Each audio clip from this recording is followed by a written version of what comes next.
أشهد أن محمدا رسول الله.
Başta olmak üzere tüm peygamberlere salatu selam ediyoruz. Velhamdülillahi Rabbil alemin. El Fatiha.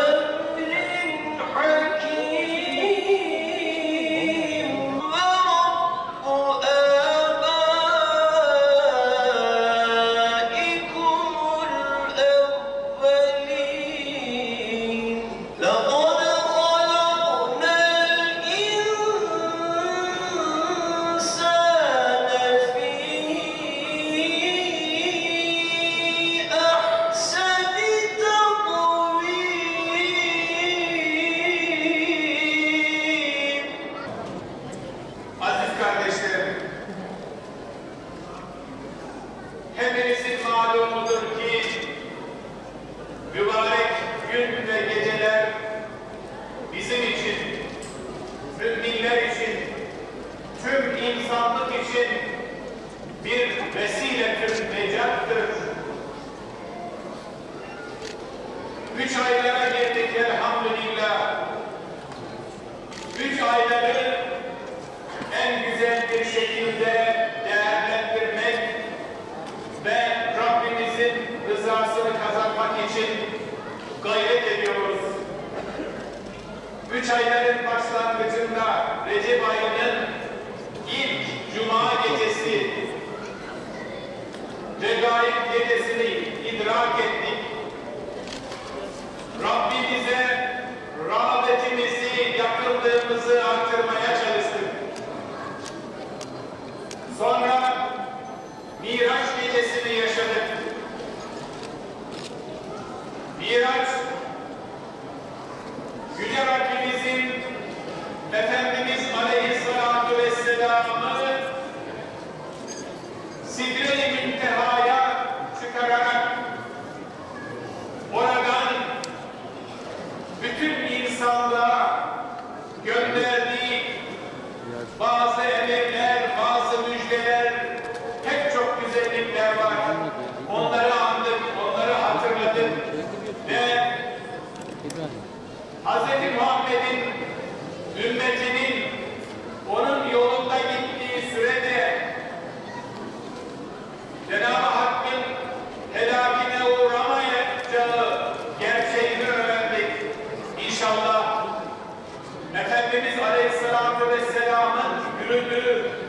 sırat-ı müstakim yolunda devam etmek bize, neslimize, gençliğimize, çocuklarımıza nasip olur.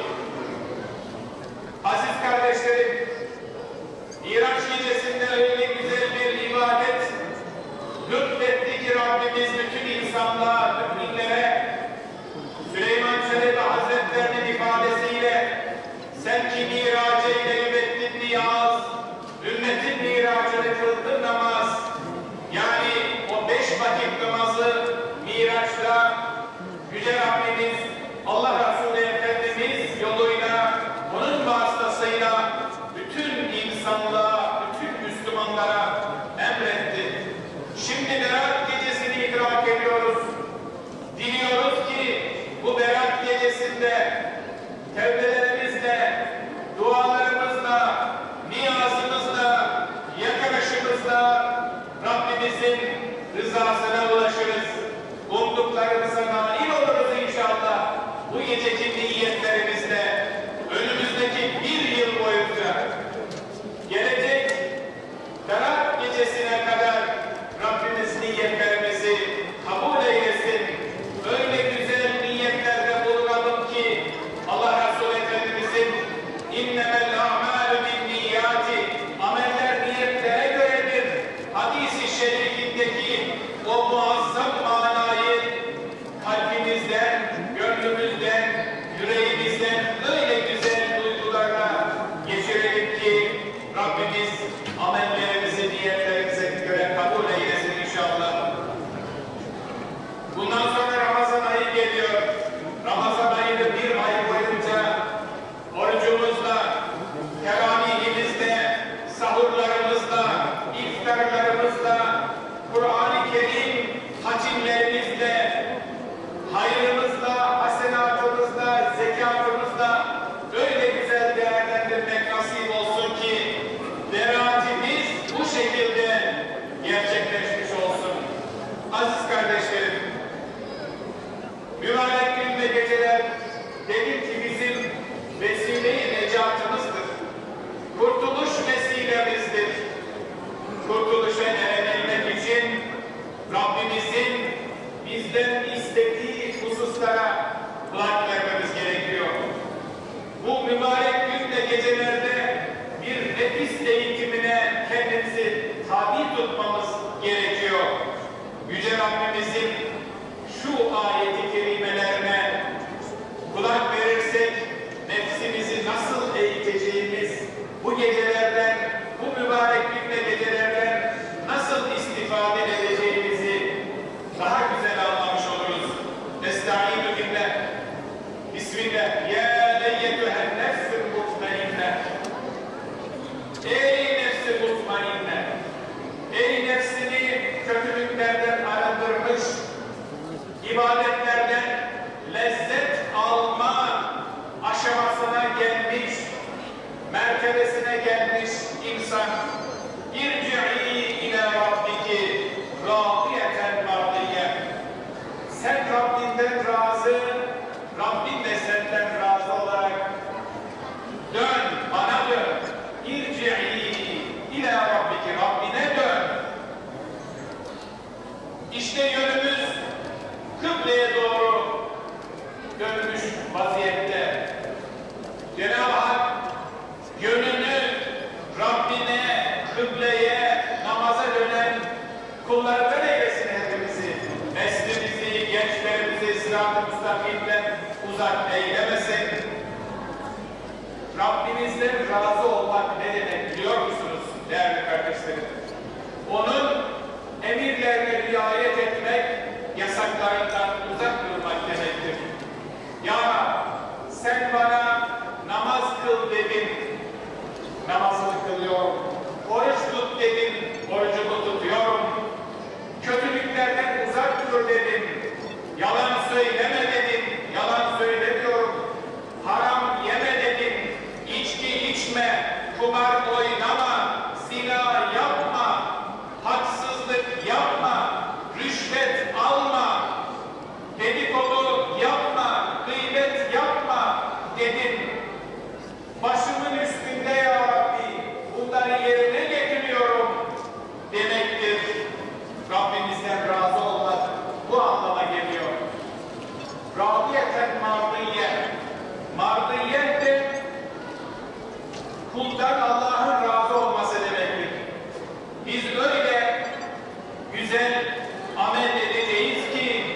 ibadetlerimizi öyle güzel yapacağız ki, namazımızı öyle güzel kılacağız ki, orucumuzu tutacağız, zekatımızı vereceğiz, bütün ibadetlerimizi yerine getireceğiz, kardeşlerimize yardımcı olacağız, aramızdaki muhabbeti artıracağız, geliştireceğiz. İn tensurullâhe yansurkum. Sen Allah'ın dinine yardım edersen, sen Allah'ın kullarına yardım edersen, Allah da sana yardım eder. Emri dediğini doğrultusunda öyle güzel yaşayacağız ki Rabbimiz de bizden razı olacak. Tasavvufta buna nefs-i razıye, nefs-i kâdiye denir. Yani kulun Allah'tan razı olması, Allah'ın da kuldan razı olması anlamında çok önemli bir mertebedir. İşte bu şekilde hareket eden Müslümanlara Cenab-ı Hak nefs-i kâmileyi nasip eder. Yani insan-ı kâmil. İnsan-ı kâmil olmak nefsin mertebelerini bu şekilde yaşaya ulaşılacak bir noktadır. Kötülüğü emreden nefisten uzak kalmak. Bunu Kur'an-ı Kerim'de Cenab-ı Hak emri bil maruf nehy anil münker diye bize ifade ettiğimiz ye'murûne bil marufi ve yenhevne anil münker, yani Allah'ın has kulları, ibadetine riayet eden, emirleri yerine getiren kullar, güzellikleri, iyilikleri yerine getirir, onları emreder ve kötülüklerden uzak durur, kötülüklerden men eder buyuruyor. Bir ayet-i kerimede iyilikleri emreden, kötülükleri men eden, hayra çağıran bir topluluk oluşturmamızı Rabbimiz bizden istiyor. Estaizu billah. وَلْتَكُمْ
İslam'ı hakiki şekliyle yaşayacağız. Sahih İslam'ı yaşayacağız. İslam'ı kaynağından öğreneceğiz. Hurafelerden değil. Kur'an ve sünnet bizim en önemli iki kaynağımız. Allah Resulü Efendimiz Arafat'ta veda hutbesinde şöyle buyuruyor: ashabım, Müslümanlar, size iki şey bırakıyorum. Bu iki şeye sarıldığınız müddetçe yolunuzu sapıtmazsınız. Bunlardan birisi Kur'an-ı Kerim, diğeri sünnetim. Yani Allah'ın kitabı Kur'an-ı Kerim ve Resulünün sünneti. İşte bu şekilde bizleri karanlıklardan aydınlığa çıkarmak için gönderilen Kur'an-ı Kerim'i en büyük rehber olarak kabul etmek ve onun emirleri doğrultusunda yaşamak, nehilerinden, yasaklarından, haramlarından uzak durmak zorundayız. Allah Resulü Efendimiz'in sünnetinden taviz vermeden yaşamak zorundayız. Bu bizim için en büyük bir nimettir. İslam bizim için en büyük nimettir. Bunu da yine Allah Resulü sallallahu aleyhi ve sellem Efendimiz'e son olarak indiği rivayet edilen Maide suresinin şu ayetinden öğreniyoruz. Estaizu billah. El-yevme ekmeltu lekum dînekum ve etmemtu aleyküm ni'meti ve radîtu lekum İslam'e dînen. Bugün sizin üzerinizdeki nimetimi tamamladım, dininizi tamamladım ve nimetimi kemale erdirdim. Dikkat ederseniz burada İslam'a Yüce Rabbimiz nimetim diyor. Üzerinizdeki nimetim diyor. O zaman size sorsalar, deseler ki Allah'ın senin üzerindeki en büyük nimeti nedir diye sorsalar, cevabımız İslam'dır olacak değerli kardeşlerim. Müslümanlıktır olacak. O zaman Müslümanlığı Kur'an-ı Kerim'den ve Allah'ın Resulü Efendimiz'in sünnetinden öğrenmek durumundayız. Değerli kardeşlerim, bu gecenin bize hatırlatması gereken en önemli unsurlardan, hususlardan birisi de kardeşliktir, muhabbettir, birliktir, beraberliktir. Estaizu billah ve atasimu bihablillahi cemi'an ve la teferraku. Ey kullarım, hepiniz toptan Allah'ın ipine sarılınız. Allah'ın ipi Kur'an-ı Kerim'dir. Kur'an-ı Kerim'in etrafında birleşiniz. وَلَا تَفَرَّقُوا. Ayrılıp bölünmeyiniz. Aranıza tefrikayı sokmayınız. İstiklal Marşı şairi Mehmet Akif Ersoy'un sanki bu ayet-i kerimeyi tercüme edercesine şu mısralarını aklımızdan hiç çıkarmayalım. Girmeden tefrika bir millete düşman giremez. Toplu vurdukça yürekler onu top sindiremez. Rabbim rahmetiyle muamele eylesin. Ne güzel söylemiş milli şair, İslam şairi Mehmet Akif Ersoy. Değerli kardeşlerim, bu birliğinizi, beraberliğinizi Allah Resulü Efendimiz şu hadis-i şerifinde o kadar güzel dile getiriyor ki مَثَلُ الْمُؤْمِنِينَ فِي تَوَادِّهِمْ وَتَرَاحُمِهِمْ وَتَعَاطُفِهِمْ مَثَلُ الْجَسَدِ إِذَا اشْتَكَى مِنْهُ عُضْوٌ تَدَاعَى لَهُ سَائِرُ الْجَسَدِ بِالسَّهَرِ وَالْحُمَّى. Sadaka Resulullah. Buyuruyor ki Efendimiz Aleyhisselatü Vesselam, müminler birbirini sevmede, birbirine merhamet etmede, birbirine şefkat etmede, acımada bir vücut gibidir. Vücudun bir azası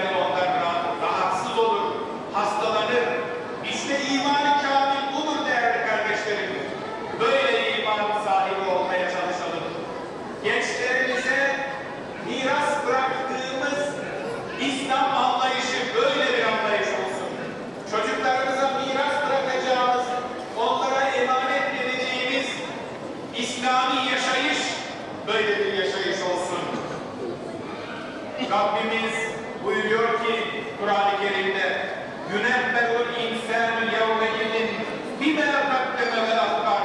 İşte biz nasıl yaşarsak yaşadığımız her şeyden bize haber verilecek. Sen şöyle yaşadın, sen güzel yaşadın, sen doğru bir şekilde İslam'ı temsil ettin. Ey insan, ey insanoğlu diye bize bu şekilde haber verilecek.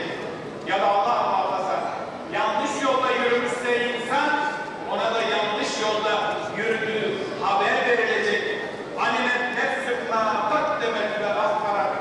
Herkese yaptığı ve yapmadığı şeyler bildirilecek. İşte bu mübarek gecelerde beratımızı dilerken bunu da dileyelim değerli kardeşlerim. Diyelim ki Ya Rab, eksikliklerimi affet. Ya Rab, günahlarımı affet. Tevbelerimi makbul et. Dünyada İslam'ı en güzel bir şekilde yaşayarak senin huzuruna gelmeyi bana nasip et diye Rabbimize bu mübarek gecelerde el açıp niyaz etmek zorundayız. Rabbimizin rahmeti çok geniş.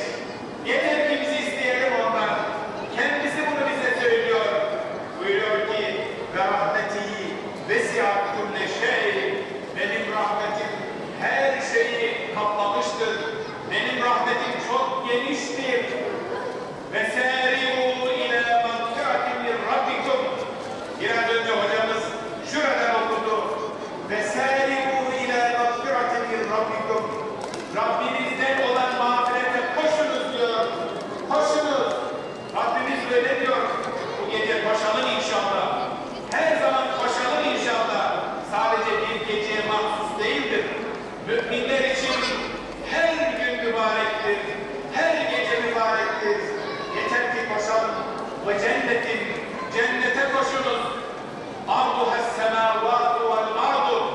Onun genişliği, gökleri yer kadar geniştir. Cennetin genişliği o kadar büyüktür ki semavat ve arz o genişliği ifade eder buyuruyor. İşte Allah Resulü Efendimiz'in bizim için uyarıları bizim için bir rahmettir. وَمَا أَرْسَلْنَاكَ إِلَّا رَحْمَةً لِلْعَالَمِينَ. Biz seni ancak alemlere rahmet olarak gönderdik buyuruyor Peygamberimiz için Yüce Rabbimiz. O yüzden Peygamber Efendimiz'in yolu bizim için rahmettir. Onun yürüdüğü yol, sırat-ı müstakim yolu bizim için bir rahmettir. Öyle gayret edelim ki, öyle çalışalım ki gençlerimiz, çocuklarımız, ailemiz o yolda daim olsun. Sırat-ı müstakim üzere daim olsun. Rabbim ibadetlerimizi kabul eylesin. Geceniz mübarek olsun. Hep birlikte berata ulaşmamızı Yüce Rabbim